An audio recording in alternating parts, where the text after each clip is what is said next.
you guys have done a great deal of research. You've worked with thousands, tens of thousands of children to see this is what works in this particular circumstances, this what isn't as effective. Yeah. And then there's choices within there, but I don't have access to all of that research in one place, except that I do with your You do now. With your BIP Builder. So basically what was done is that all evidence-based procedures that are known to work for a given function of a challenging behavior were put together into this program, where it will ask questions about the behavior and whether or not you want to include those particular options. And so you're not presented with options unless it's already evidence-based that it will work for that particular function of a challenging behavior.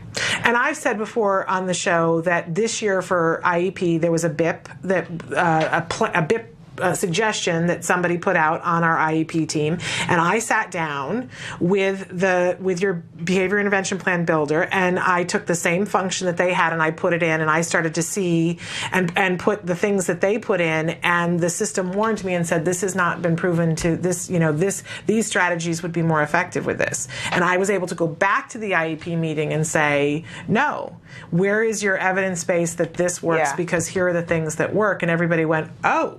And okay. The other thing, too, is that sometimes people use evidence-based procedures, but they jump straight to the more intrusive ones. Right. Or the ones that maybe use more of like punishment instead of reinforcement. So this builder, when it provides options to you, it tries to lead the user to pick the least intrusive interventions first. Right. And it makes it so it's hard, if not impossible, for you to leave something out. Because when we used to have our talks and we would talk about things, and I would go through and I would ask you questions. I would say, okay, so if a child was doing this and the function of the behavior was this, then how about doing this? And the thing that I remember over and over, you'd say, where's the replacement behavior, Shannon? Where's the replacement behavior? How are you expecting the child to just do something else when you haven't given them something else to do that fulfills the function?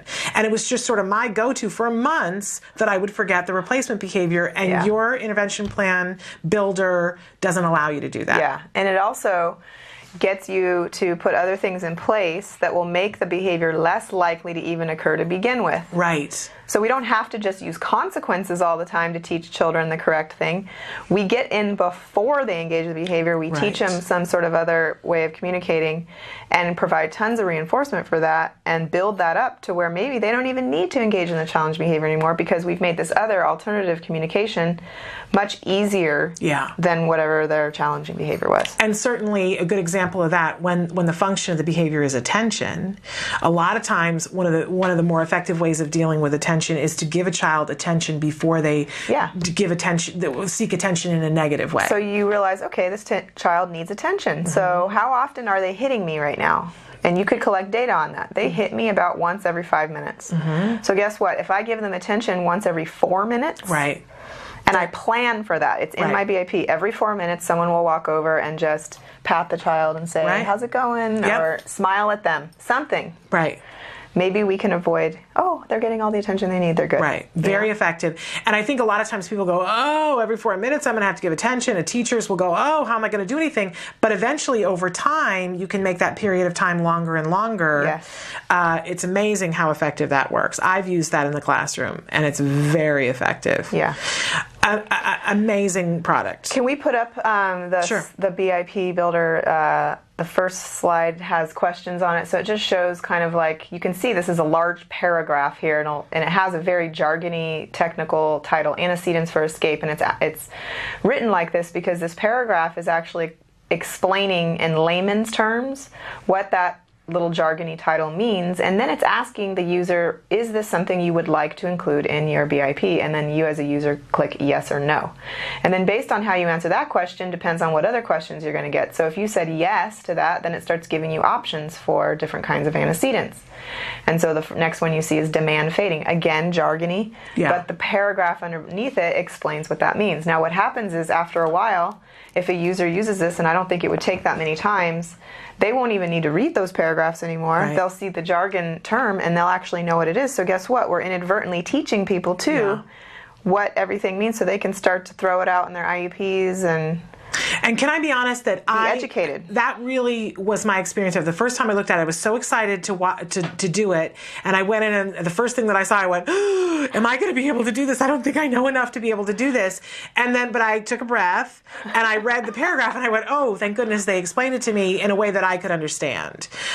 So I will caution people that when you first look at it, the thought of it is intimidating, but it's all there for you. But I like how the titles are staying true to the name so that they can go in and talk the lingo eventually. I think they'll be able to. That made a huge difference when I went into the IEP meeting and said, like, you can say, I want demand fading in my child's BIP. Right. And they might actually look at you cross-eyed if they don't have a BCBA on staff. Right. In which case now you have the upper hand and the power, right? That's exactly the truth. And look, it's IEP season. We need every bit of power and empowerment.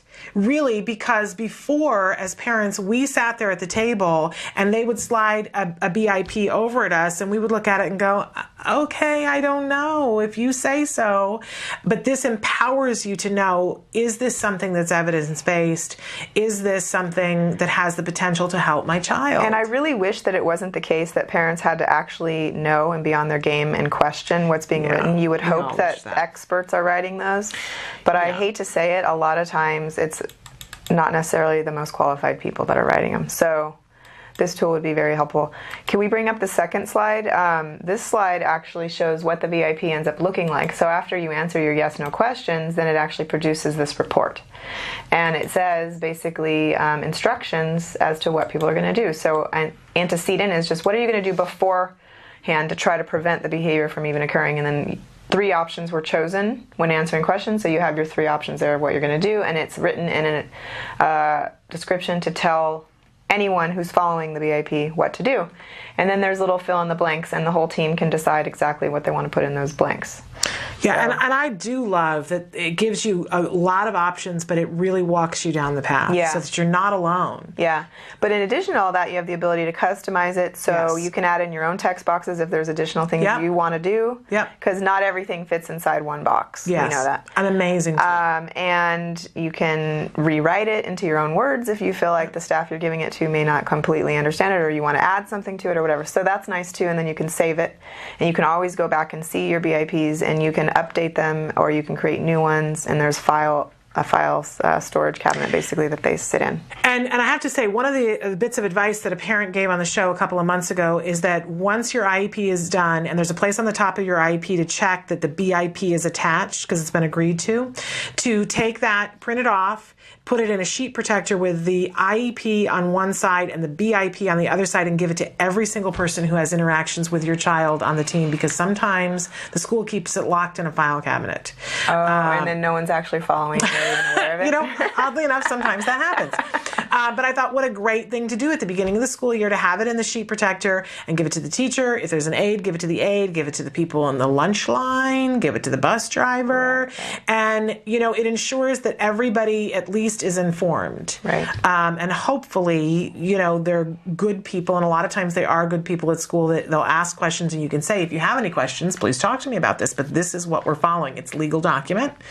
And, because once it's attached to the IEP, legal document, they have a legal responsibility to follow what's on that piece of paper. Very, very important. Exactly. We've got a bunch of questions that have come in, and we also had a question about the skills. But before we go away from this segment, how do people get access to the Behavior Intervention Plan Builder? Currently, this is one tool within the skills program. So it's just a free element of once you have skills, it comes with it. Exactly.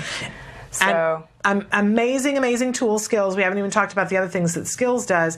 And you have a 15-day free trial for Skills that people can get. So if this is something they want to check out. Yeah, it's 14 days free. Excuse me. Yeah, and so all they need to do is go to www.skillsforautism.com, and they can sign up for the 14-day trial.